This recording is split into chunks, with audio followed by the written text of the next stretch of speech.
Hey everyone, welcome back to Cause Streams TV. We have a little bit to talk about today. Specifically, I want to focus around tanks because like the title says, one of these tanks is not like the other. And I'm starting to notice the more I play the tanks and I start feeling them out in higher keys, I'm noticing that some tanks just have survivability without really doing much at all, while others you can survive, but it takes a little bit of effort. So that does mean we're going to be talking about the meta, and currently I do really think that the meta tank, for those of you who don't know, is the Vengeance DH over the Paladin. I haven't got my Paladin high enough yet to actually test that theory, but comparing my DH, who is 640, to my Death Knight, who is 666, the difference is astronomical of what the DH can do at 640 versus what the DK could do at that same eye level. So that's what we're going to talk about today. And then, of course, after I forgot to do this for you guys last week, I'm going to give you an update on our gold farming week over week gold increase. So I'll tell you what we got in week 4 and I'll tell you what we've made in week 5. So that's what we're going to look at as well. So let's just jump right in. Let's start with the Death Knight, as that is our main. No big item levels to talk about on the Death Knight because basically we're just upgrading gear at this point. So just taking our hero and mythic track items and upgrading them to 665 or 675, and that's really all we've done on the Death Knight. So not a lot when it comes to his item level increase. We're still 666.19.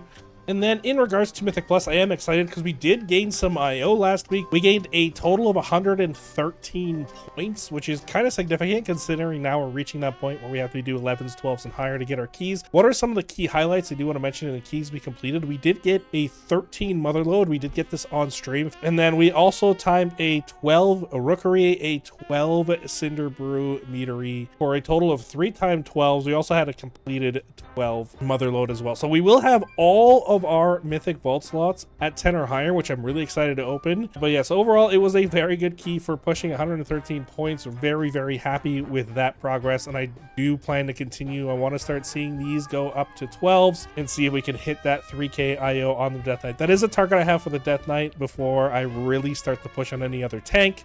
And this is the part we've all been waiting for. Let's jump into the game and take a look at what we're getting in our vault. I really, really hope we're not seeing any trinkets this week. I am fed up of constantly getting 2 out of 3 of my slots be trinkets, and it is looking much better than it usually does. I see some rings, but no trinkets. Yes. And so let's take a look at what we got. Once again, I've gotten these plate boots before. They're actually in my bag currently. I think I have them in Mythic. Let's take a look. Do we have these boots? So we do have the hero track version of these boots. They are more so for Unholy, so I'm not too concerned about taking those. We have a mythic track crit haste ring. I think I had this last week. The crit is just too high and I lose far too much haste. And then we have a mythic track headpiece. This is actually really good. It would save us a catalyst charge. So right now this could be the runner-up depending on what our other items are, but it is only on the hero track, right? And then these two are on the mythic track. Moving along and down to our keys, we do have mythic track legs, which are also indestructible. So we could catalyze these and then we'll have the indestructible tertiary go along with it. We have the crit mastery ring. Again, great if you're playing on holy, not so much for me right now. And then wrists, which we have crafted. So unfortunately, this is actually looking like a really rough vault once again for the Death Knight, but I am happy with these here. We are going to take these mythic track legs and upgrade them once we get some gilded stones and then catalyze them. So this is what we're going to take. Otherwise it's just sockets. So we do get the legs out of here, and let's see what key we start with. We actually have a 13 Mother Load to start the week. We've done this and I know we can time it as well. All right, and next up, I actually want to take a look at our Paladin. We did do some keys on the Paladin. We have gone up a little bit in our IO. We are now 1283, so slowly working towards that 2500. We did do some 4s and 5s on the Paladin. I believe most of them were just completed. I didn't time any of them. So Paladin will at least have a few vault slots, so let's open them up and take a look. Currently sitting at 635 item level, so not a terrible item level, but we are a little lower than we'd like. So let's see what we get. Huge upgrade here. Hero track shoulders that are tier, and then also the one-handed axe that we only have a weapon, so this is a very easy option. We are taking the hero track tiered shoulders on the Paladin. Fantastic. And this brings us up to 638 exactly. That is a huge jump. 3 item level jump just from one piece of gear.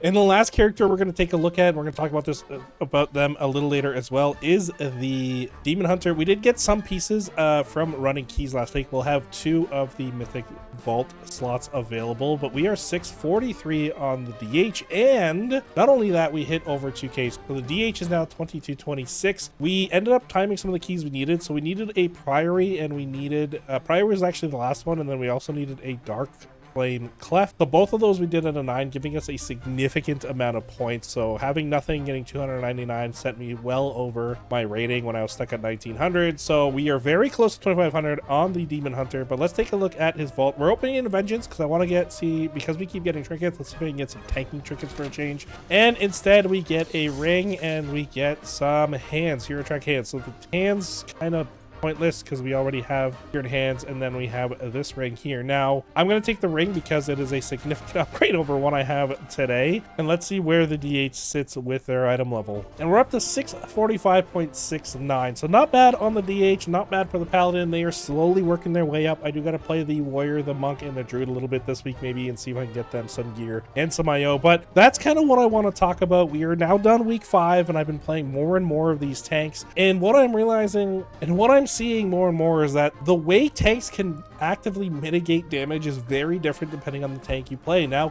a Death Knight I find very fun because it's such a unique class, because the blood spec really puts you in charge of your survivability. Its biggest weakness is walking into a pack with no active mitigation up, because you need at least 1 or 2 globals before you get your bone shields up, or you walk in with a defensive rolling, get your bone shields going, and then you continue to fight. Now with the DK, you can just keep going. The longer the fight goes, the greater chance of survival for a Blood Death Knight, which I really like. Obviously, if it's going too long, you will eventually die because you can't death strike fast enough to get your health back up, but doing normal pulls, this is one of the best things I found about the Death Knight this season. It reminds me of Dragonflight Death Knight, where you can solo bosses and stay alive during mobs if your DPS die with one other person, and you can live to get through the pack or until they come back. You don't lose as much uptime, and that is really, really fun in my opinion. That's what makes Death Knight a very unique tank to play, and it's almost in that position where it used to be back in Shadowlands Season 4 when it was the meta tank. Obviously, that's definitely not the case now. Blood Death Knight doesn't have the utility that other tanks do, and I think that is a major downfall. Now, imagine if you can get some of those silences and kicks onto a Death Knight. It would be a very strong class, especially in regards to survivability. Playing the Paladin, now having done some 5s, I realized that it does really come down to the group you're in. So one of the 5s I had, my priority was mainly keeping myself alive. I was using Word of Glory very often, making sure my defensives were always rolling. Like, I wasn't able to do damage because the healer was falling behind with all the damage that was going out, so I had to keep myself alive. So Paladin did have very good self-sustain, although it got very scary at times where I would dip really low and I didn't have a Word of Glory charge available. I did kind of worry. So I do want to continue pushing Pally up. The benefit of Paladin is the amount of kicks they have with the shield,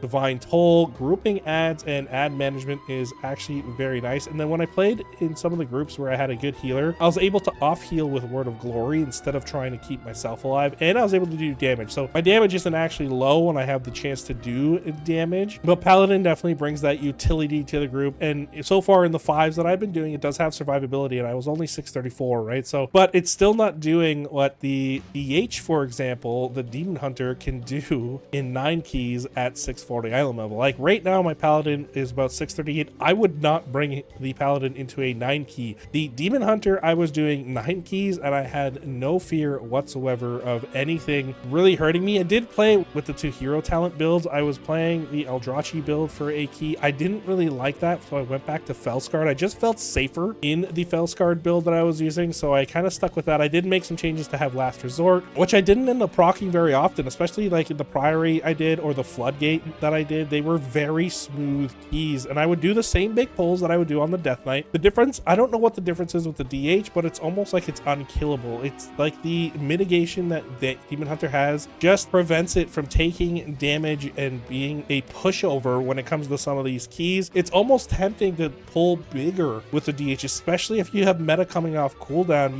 You can do bigger pulls. You have a silence sigil to silence the ads, and then you have a misery sigil that can also interrupt all of the stuns, and if you wanted to temporarily stun lock a target in the distance for 20 seconds, add Sigil of Change to that for ad control, add Chaos Nova to be able to stun all the ads. It feels like DH this season season comes with the most utility of any tank and the most active mitigation to survive basically anything. And I feel like right now this is why it stands out from the rest of the tanks and is kind of considered the meta. Not only that, I find it a lot easier to play. It does not have the button bloat that some of the other tanks have. Yes, it has a lot of the abilities. All tanks have a lot of abilities, but Demon Hunter just feels like it has a lot less button bloat, a lot less to focus on. I don't know how to explain it. It just feels like a very smooth tank to play in keys right now. So I think it's going to be very easy on the Demon Hunter to hit 3k versus how it might take me on the tank. And the Demon Hunter is almost instantly invited to keys. I'm signing up for these 9s and I'm thinking, there's a low chance people are going to take me. I am wrong. I get invited to 9s almost instantly. I have the 9 Priory, I have the 9 Dark Flame Cleft, I have the 9 Operation Floodgate, I have the 8 Rookery and 8 Cinderblue. Like, the keys that I've done on the DH, they're all very high keys for the item level I'm going in at. And I do remember I ran a 10 Cinderbrew Meteor on the monk. Now I had a coordinated group with that. I was able to pull and speak to the healer actively and say when I was in trouble so they can keep me up, which made that key successful. We timed the 10 Cinderbrew on the monk at 640 item level. Now would I take the monk and do that in Pugs? I don't think I could. I think the monk actually was struggling. So I think in the coming weeks, I'm excited to continue this journey and playing all the tanks and getting them up to a more respectable item level, getting them up to doing 10s. I'm really excited to do more of a review on that later. And with that outline, which tanks are kind of challenging, which tanks were a little easier. That is something I'm looking forward to. So keep an eye out for that. There will be more videos to come in the future, but I will continue this journey of all tanks up to 2500. And then you will see as I'm doing 12s on the DK or higher, and same with the DH, I will start posting those in a new playlist that I've created. I actually have a couple videos coming out this week. I've released the 12 Cinderbrew key on the Death Knight that we did, and I will be releasing the 13 Motherload shortly. And then I got to take a look at how that Rookery key went. So those are all that are upcoming that will be posted on the channel. But now let's jump in, and I want to talk about our gold farming adventures. I didn't talk about it last week because there were so many vaults to open. We had 6 tank vaults to open, so that was the primary focus of the video. But first, let's cover the gold amount we've made over the last 2 weeks. Our gold increase for week 4 was 149,301, but not a really big week. It was surprisingly quiet, and I felt like week over week things are getting quieter. But then week 5 came along, and this week we made 274,448 gold. So a big jump week over week. However, our goal is 100k a week. As long as we're hitting the 100k, we are in a good spot. So things are looking good from a gold perspective. Now let's talk about the upcoming week. Definitely will focus on the Death Knight. I want to push more 12s on the Death Knight. That is going to be top focus for him. We are jumping into and extending our Mythic lockout on Sprocket. I think we'll do that until Sprocket dies. So I'm looking forward to that on the Death Knight. And then I do think that the Demon Hunter, I'm just going to push to 2500 because it feels like it's going to be extremely easy to do. So that's going to happen this week. And then I think from there, I'll continue working on the Paladin with the Druid following shortly behind. So that is what week 6 is going to be looking at. I'm very excited. I am absolutely loving Season 2 Mythic Plus. I don't dread it. I don't have that feeling of dread that I did in Season 1. I used to come online in Season 1. I knew I had to do the keys. I just didn't want to because the season felt so bad. Whereas now I want to come online. I want to try to do 12s and push on all the other tanks. It just feels really, really good. I'm very excited for the season, what will come. So I hope you guys are having a fantastic week and still loving the season as much as I am. Good luck in your vaults, and I'll catch you guys on the next one. Peace out, everybody.